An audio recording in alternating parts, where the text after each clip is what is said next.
Se ti je že kdaj zgodilo, da potencialna stranka pride do tebe, je navdušena, potem pa ti reče, ok, moram še malo premisliti ali pa pogledati in potem izginejo. Če se ti je to že kdaj zgodilo in morda večkrat ponovilo, potem je ta epizoda podcasta točno zate, ker ti bomo v bistvu razkrila, kaj lahko naredimo, da izboljšamo tudi to konverzijo oziroma da stranke ne bodo več rable premišljevati, ampak bojo takoj rekle, ja, to je zame.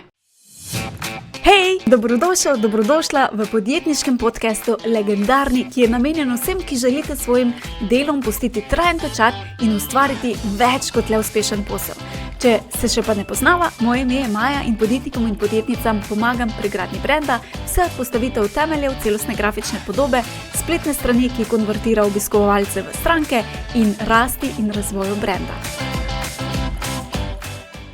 Če se velikokrat počutiš mogoče nevidno ali pa spregledano, potem je definitivno čas, da narediva malo spremembe. Zdaj, ena pogostejših napak, ki jo vidim v tem primeru, je, da je fokus zelo na prodajo in da so vse objave, vsi maili, vse, kar delamo, ali pa tudi spletna stran, je napisana v fokusu same prodaje. In seveda, če si v poslu, je to zelo, zelo pomembna komponenta in seveda je tudi zelo, zelo pomembna, ampak brez predhodnega ogrevanja je potem lahko hitro nekdo reče ne ali pa se ne zgradi torej zaupanje in če samo v bistvu smo na kupi, v bistvu mi govorimo, potem verjetno smo neslišani ali pa tvojo ponudbo vidijo samo kot eno izmed, torej drugih, Obiskovalci običajno potem niso dovolj ogreti, niso pripravljeni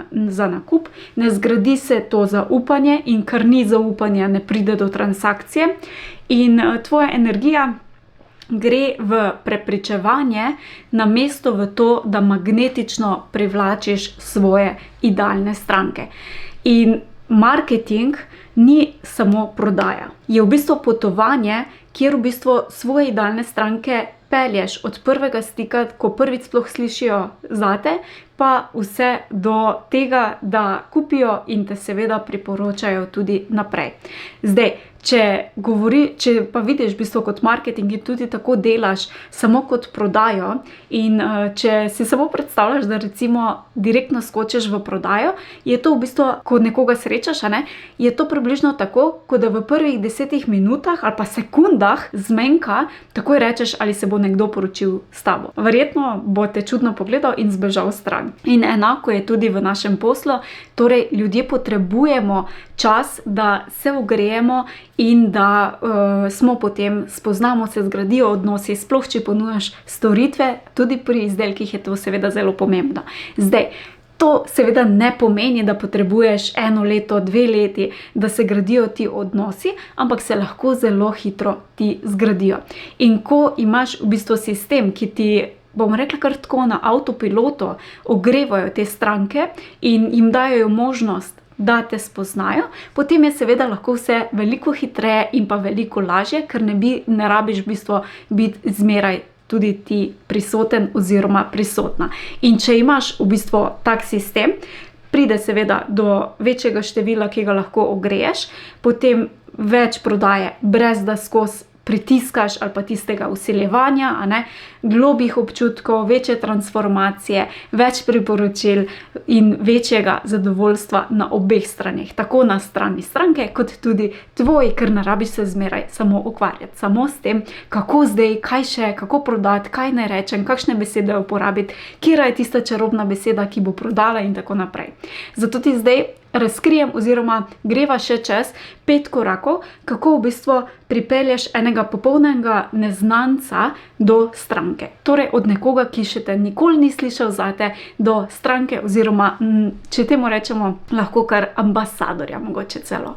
In prvi korak je, da v bistvu pritegneš pozornost. Kaj to pomeni? Da če ne pritegneš pozornosti in če nihče potem sploh ne ve zate, potem tudi ne more vedeti, kakšna je tvoja ponudba in zelo težko postane tvoja idealna stranka. Tako da prvi korak je v bistvu, da te tvoja idealna stranka sploh opazi, da sploh ve, da obstajaš.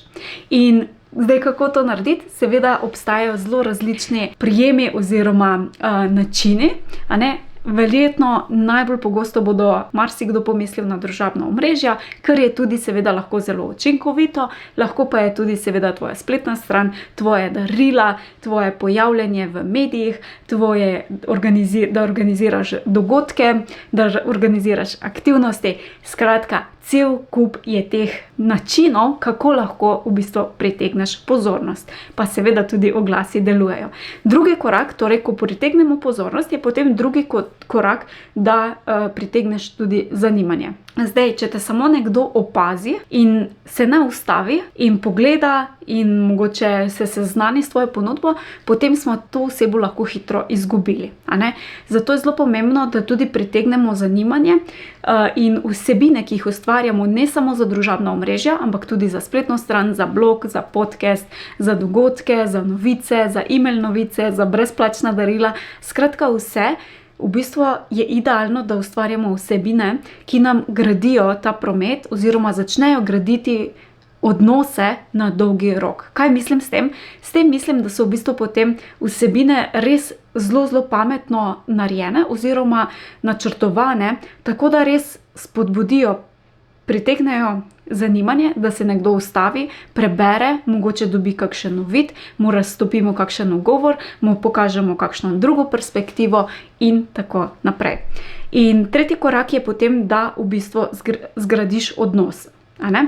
Okay, če si nekomu mogoče že za svojo vsebino je neko zanimanje, a ne, mogoče mu obrneš perspektivo, primer recimo, da nekdo hujša, pa ti skrbiš za, imaš neki program ali pa paket, kako shujšati mogoče na drugačni način in potem recimo deliš vsebine, kaj lahko naredijo drugače, pa še niso slišali sploh za to, a ne, in ko oni to recimo poskusijo, ta tvoj nasvet, so čisto navdušeni in s tem seveda pritegneš pozornost, ker je drugačno, pritegneš zanimanje, ker v bistvu dobijo torej ta mindshift, pride do tega, ne, dobijo drugo perspektivo, da ne obstaja samo ena pot, ampak da obstaja tudi nekaj drugega in seveda s tem tudi ti postavljaš avtoriteto in začnejo se bolj graditi odnosi.